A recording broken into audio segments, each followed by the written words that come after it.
आपने मुझे इस मंच से बोलने का मौका दिया। सबसे पहले मैं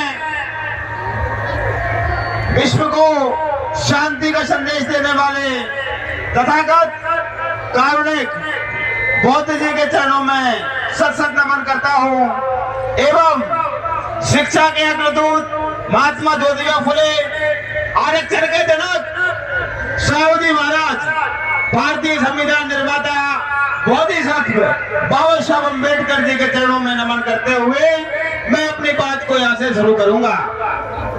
आज जो कार्यक्रम आपके बीच में हो रहा है ये स्वरों नेटवर्क के माध्यम से हो रहा है। ये नेटवर्क तेलंगाना राज्य में, आंध्र प्रदेश, कर्नाटक, राजस्थान, मध्य प्रदेश में काफी समय से काम कर रहा है। तेलंगाना में इस संगठन के माध्यम से SC, ST, OBC माइनॉरिटी और कुछ सामान्य वर्ग के छात्रों के लिए भी आर्थिक रूप से और सामाजिक रूप से अधिक मदद करने का काम किया जाता है। इस संगठन की स्थापना किसी ऐसे व्यक्ति ने नहीं की है। इस संगठन की स्थापना की है एक IPS तेलंगाना राज्य के रहे doctor RS Praveen Kumar sir ने।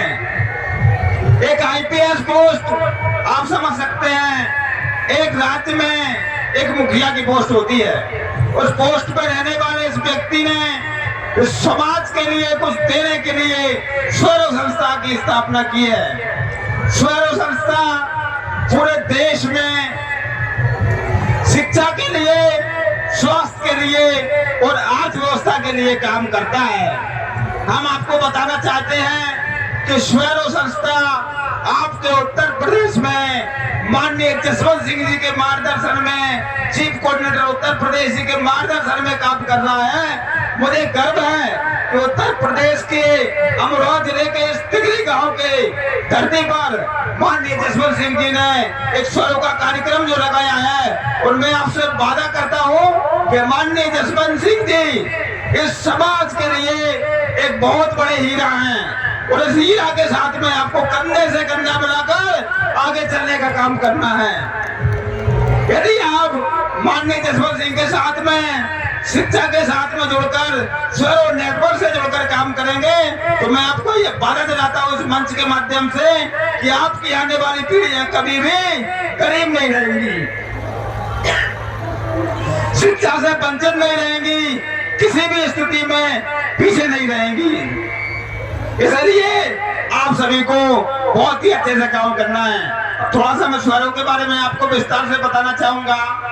स्वरों संगठन की जो स्थापना है doctor RS Praveen Kumar sir ने अपने ही दिमाग से की है, अपने जो बुद्धि और विवेक से स्वरों संगठन की स्थापना की है। इसमें किसी भी प्रकार का कहीं से भी कोई भी दिशा निर्देश कहीं से भी नहीं लिए गए हैं। उन्होंने अपने दिमाग से ही संगठन की स्थापना की है। यह संगठन जो है पूरे देश में शिक्षा, अर्थव्यवस्था और स्वास्थ्य के लिए काम करता है। आपको इस चीज को बेहतर तरीके से समझना है कि आज के समय में हमारे लिए सबसे महत्वपूर्ण शिक्षा, स्वास्थ्य और अर्थव्यवस्था है। यदि ये तीन चीजें हमारे समाज के पास हैं तो हम कुछ भी कर सकते हैं, हमें किसी प्रकार की कोई कमी नहीं आएगी।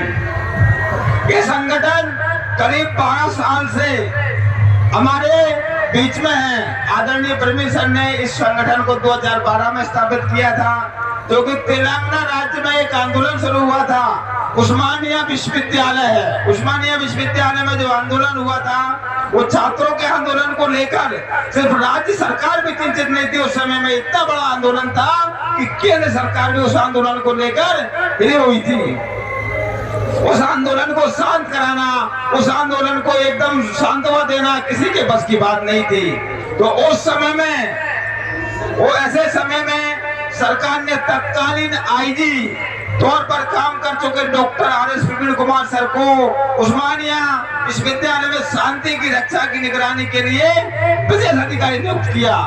आप सोच सकते हैं कि उस आंदोलन को शांत करने के लिए doctor RS Praveen Kumar sir को तत्काल उस आंदोलन के निगरानी के लिए नियुक्त किया गया। तत्काल यानी कि तुरंत उनको नियुक्त करने के बाद में माननीय doctor R Sunil Kumar sir ने उन आंदोलन सभी कार्यों छात्र छात्राओं से एक समय बात करने के बाद में उस आंदोलन को शांत करवाया। आप समझ सकते हैं कि उस आंदोलन को शांत करने के बाद में उन सभी छात्रों को एक सलाह दी कि आपको पढ़ाई करना है। और उस आंदोलन के छात्रों ने सुबह पेपर था, उस दिन की रात में आंदोलन से उठकर अपने कैरियर को बनाने में अपना जीवन लगाया।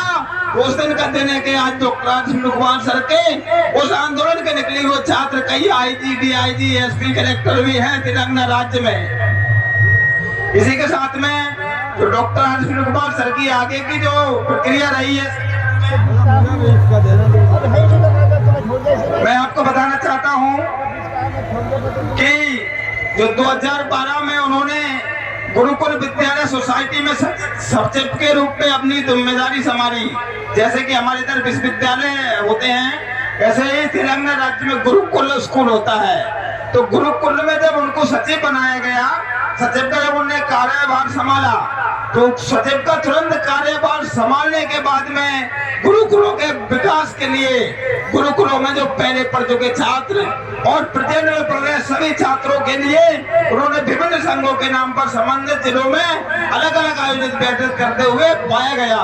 उन्होंने देखा कि जितने भी छात्र गुरुकुल से पढ़ के गए हैं, गुरुकुल में पढ़ रहे हैं, इन सभी छात्र कहीं ना कहीं किसी न किसी जिले में अलग अलग संगठन से बैठ के करते हैं और कहीं ना कहीं अपना भविष्य निर्माण नहीं कर पा रहे हैं। तो उन्होंने उस समय सोचा कि जो पूर्व में पढ़े हुए छात्र और अभी पढ़ रहे सभी छात्रों के लिए कोई एक ऐसे मंच की आवश्यकता है जिससे ये अपना भविष्य निर्माण कर सके।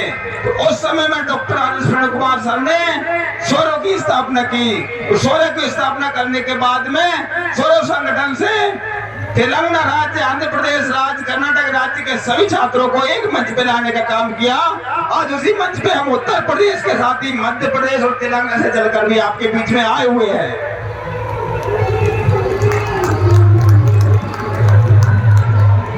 और स्वरोस के बारे में मैं आपको सबसे महत्वपूर्ण 10 बातें, तो स्वरोस के 10 कमिटमेंट होते हैं, वो मैं आपको बताना चाहता हूँ कि स्वरोस आज पूरे देश में और विश्व में क्यों जाना जाता है। स्वरोस तो शब्द है, एक वर्ड है। अभी आपको जानकर बहुत ही खुशी होगी कि स्वरोस वर्ड की ऑक्सफोर्ड डिक्शनरी में भी शामिल हो चुका है। ऑक्सफोर्ड डिक्शनरी में शामिल होना मतलब कि बहुत बड़ी एक उपलब्धि होती है। हमारे मंच में बैठे सभी सम्मानित साथी इस चीज को बहुत अच्छे से जानते हैं और कार्य पांडाल में बैठे उनमें से कुछ साथी भी इस चीज को जानते होंगे। तो मैं चाहूंगा कि जैसे जैसे मैं जो स्वरोस की 10 बातें हैं, तो 10 कमिटमेंट्स हैं, उनके लिए मैं एक बार दोहराऊंगा, उसके बाद में आप सभी को एक बार दोहराना है हमारे साथ में।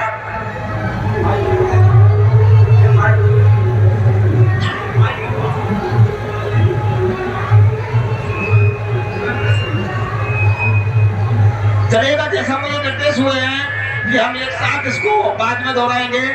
इसी के साथ में मैं आपको बताना चाहता हूं फिर अंत में कि स्वरोस संगठन आपके छात्रों के लिए बहुत ही महत्वपूर्ण संगठन है। इसके साथ में आपको जुड़कर आदरणीय जसवंत सिंह जी के साथ में जुड़कर आपको काम करना है। इसी के साथ मैं बताना चाहता हूं, मैं अभी मध्य प्रदेश में एक जो योजना 2022 में डॉक्टर बाबा साहब अम्बेडकर 6 दिसंबर 2022 को योजना लागू हुई थी, जिसका नाम है श्रेष्ठा।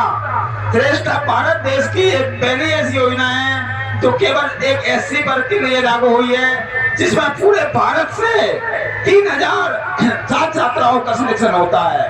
उन 3000 छात्र छात्राओं को पढ़ने के लिए भारत सरकार द्वारा भारत के किसी भी राज्य में रेसिडेंशियल स्कूल में पढ़ने की व्यवस्था दी जाती है।